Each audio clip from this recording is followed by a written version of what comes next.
Hello and welcome to this Monday edition of the World Report, viewers. I'm Arjun, Samar, Mahendran. Let's take a look at what's making headlines around the world. Thailand has launched airstrikes along its disputed border with Cambodia. Now, this happened after both the countries accused the other of breaching a ceasefire agreement brokered by the US President Donald Trump. Now, according to Thailand's military, at least one Thai soldier, let me correct myself here, has been killed and 4 wounded in the clashes that broke out around 2 areas in the easternmost province of Uban Ratchathani. Now, this happened after its troops came under Cambodian fire. This is the Thai version that we are getting you. Meanwhile, on the other side of the border, Cambodia's defense ministry has said that Thai military had launched dawn attacks on its forces following days of provocative actions. Meanwhile, Thailand's army is contesting Cambodia's military claims and are alleging that it's Cambodia which in fact had fired BM-21 rockets towards the Thai civilian areas. My colleague Vishal Vivek joins us for more on this. Vishal, a lot of allegations and counter-allegations coming in from both the sides. We've also seen the face-off over the landmines last week at the UN. A dramatically escalating situation, a dramatically volatile situation. What's the latest you're picking from ground, Vishal? Well, Arjun, the latest is that at least 500,000 people are fleeing the conflict as we speak.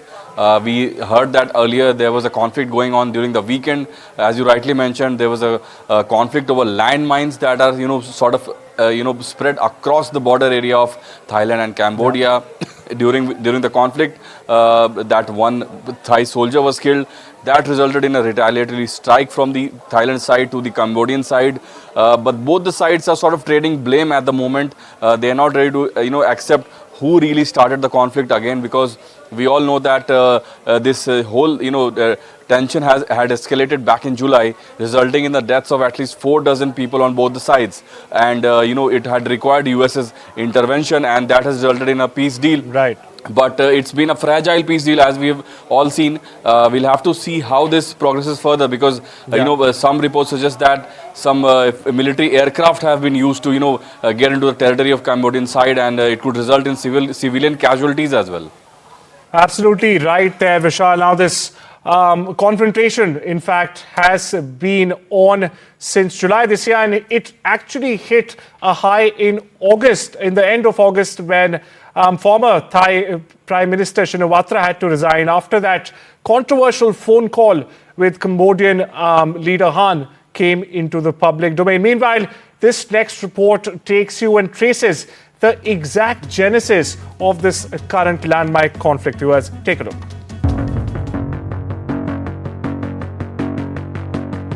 Thailand and Cambodia stand on shaking ground after mine ban talks in Geneva cracked open old wounds with new bite. Both sides accuse the other of playing legal hardball, even as their fragile ceasefire creaks under pressure. The tension is rooted in July's firestorm. It was the worst violence in 10 years. It erupted near the Ta Mueang Thom temple complex, a sacred centuries-old site perched on the border. One like a stone witness to every feud. Within days, fighting spread to 12 locations. There were artillery, rockets, Thai airstrikes, and civilians running for their lives. At least 38 dead, 300,000 displaced. A landmine blast a day earlier injured 5 Thai soldiers, triggering accusations of new Cambodian mines. It's a claim Phnom Penh denies. Ambassadors were recalled as tempers soared. Then came the political drama. The leaked call between Thai PM Paetongtarn Shinawatra and Cambodia's Hun Sen. The leak upended Bangkok's leadership and torched the last threads of trust between the Shinawatra and Hun dynasty. But these tensions echo back centuries, from the Khmer Empire's reach to Siamese conquest to French-drawn borders that left temples like Preah Vihear and Ta Mueang Thom trapped in territorial limbo. The ICJ clarified ownership, but the land around the temples remains a powder keg.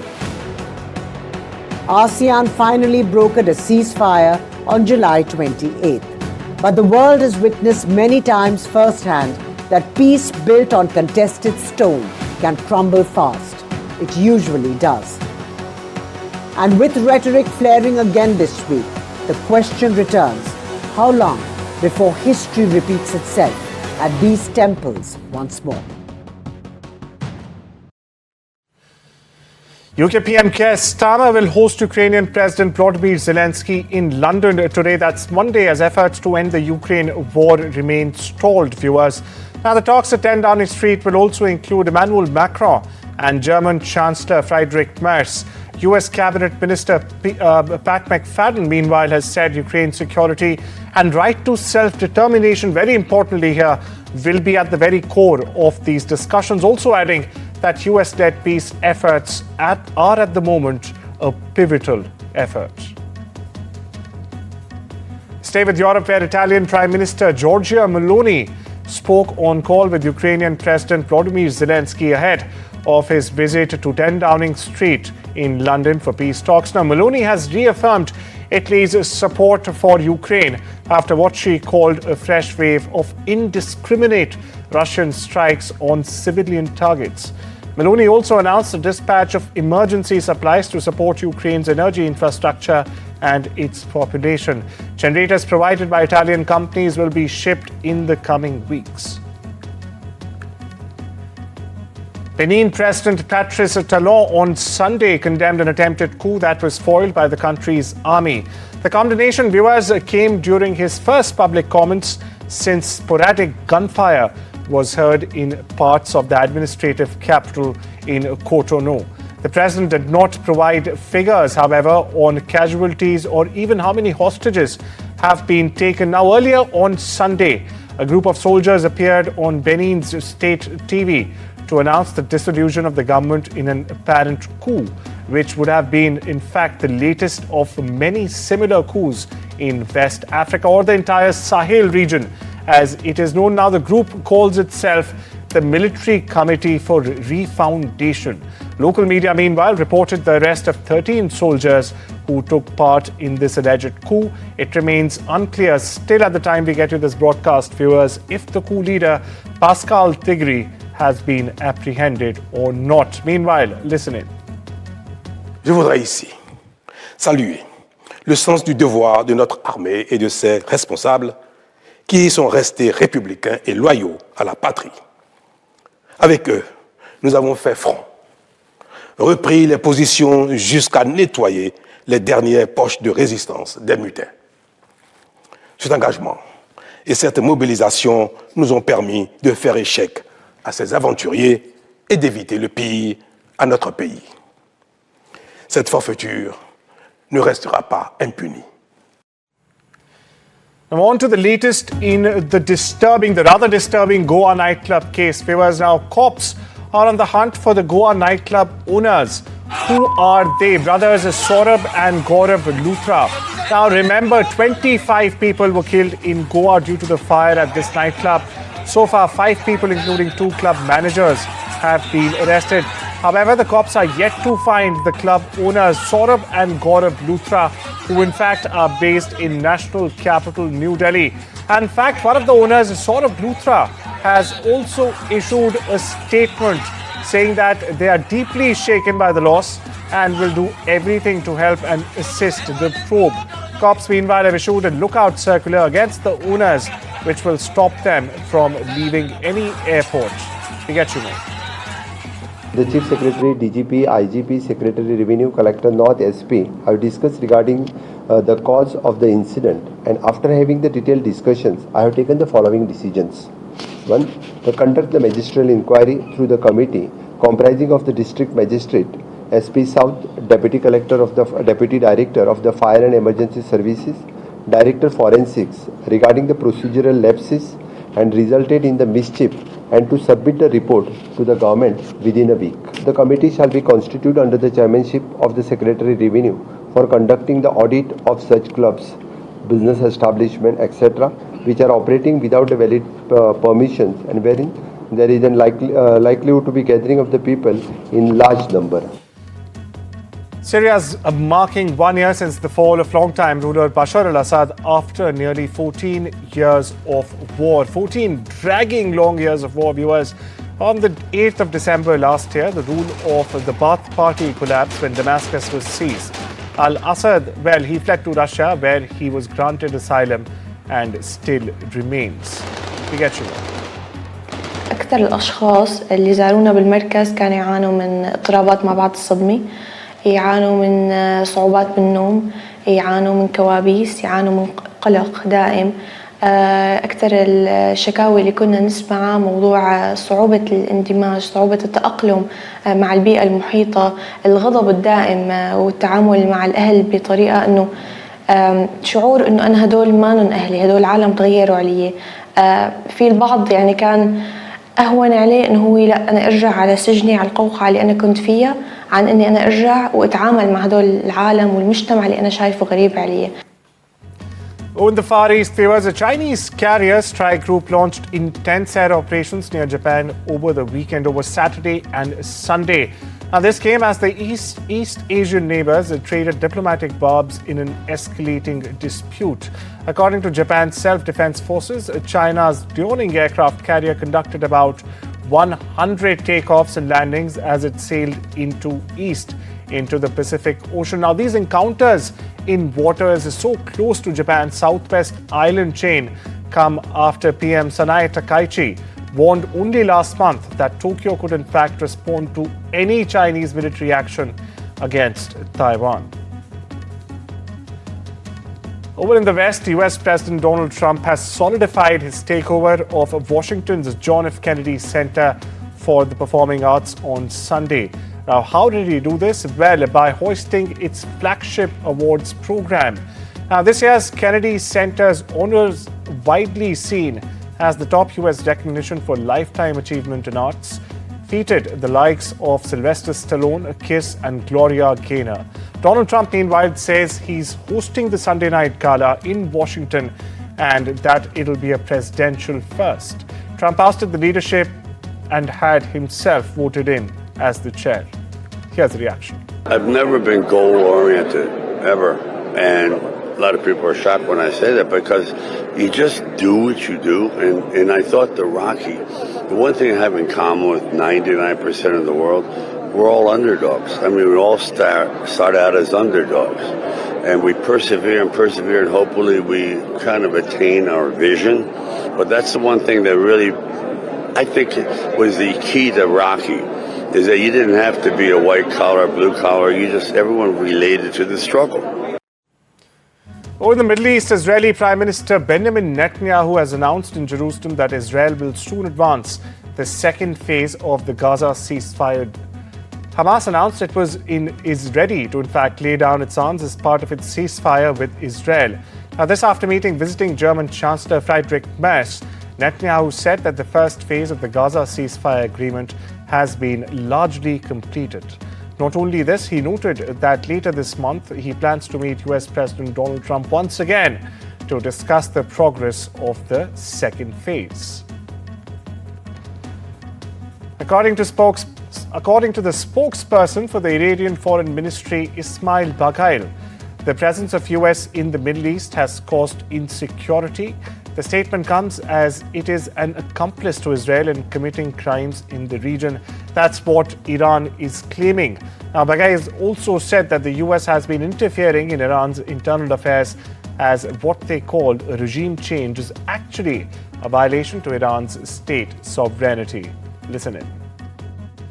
و صرفاً همه هم‌وغم آمریکا این هست که سیطره رژیم صهیونیستی رو بر منطقه اعمال بکنه و این خودش به معنای همدستی آمریکا در ادامه جنایاتی است که رژیم صهیونیستی مرتکب میشه.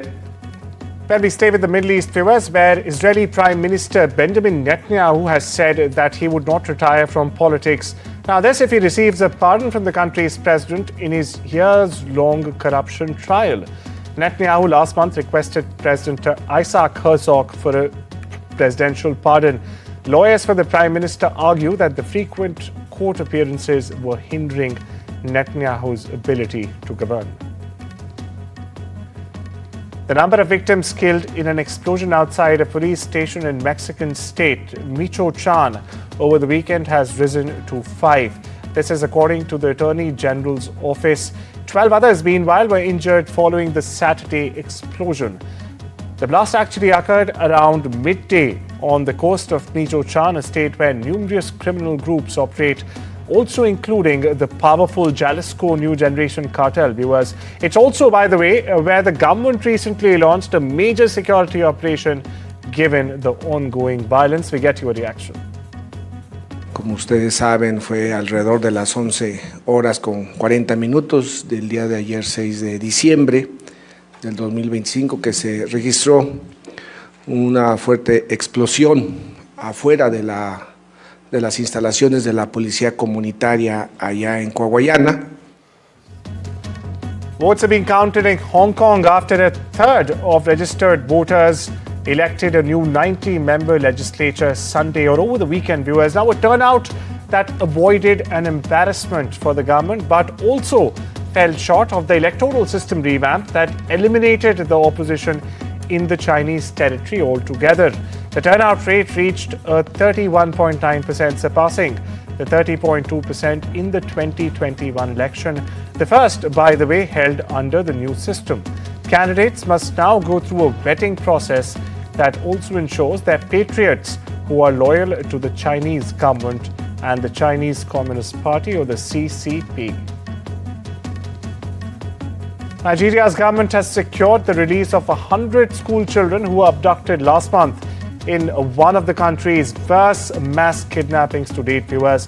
Now, the 100 children are set to be handed over to the local government or the local administration, the provincial administration from Abuja on Monday later today.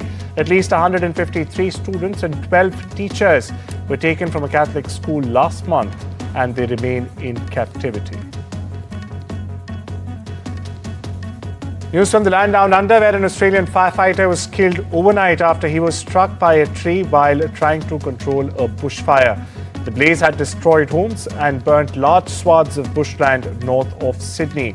After reports that a tree had fallen on a man, emergency crew rushed to the brushland.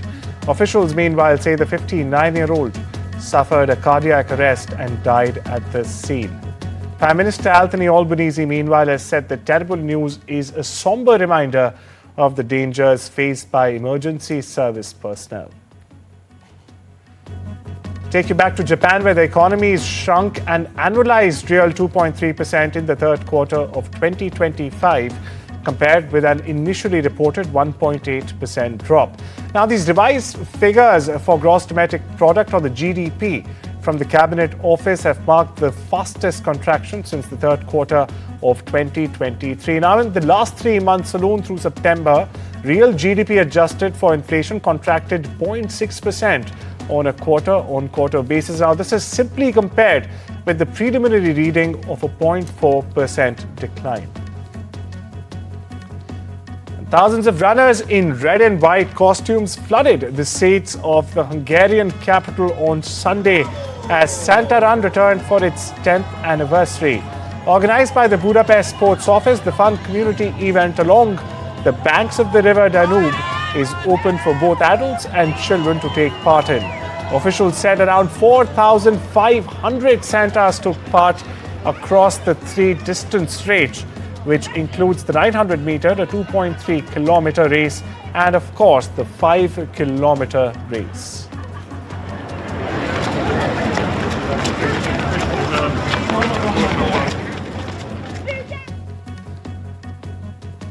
And well, with the Santas, it's time we also run into a short break. Much more lineup on the other side. Don't go anywhere.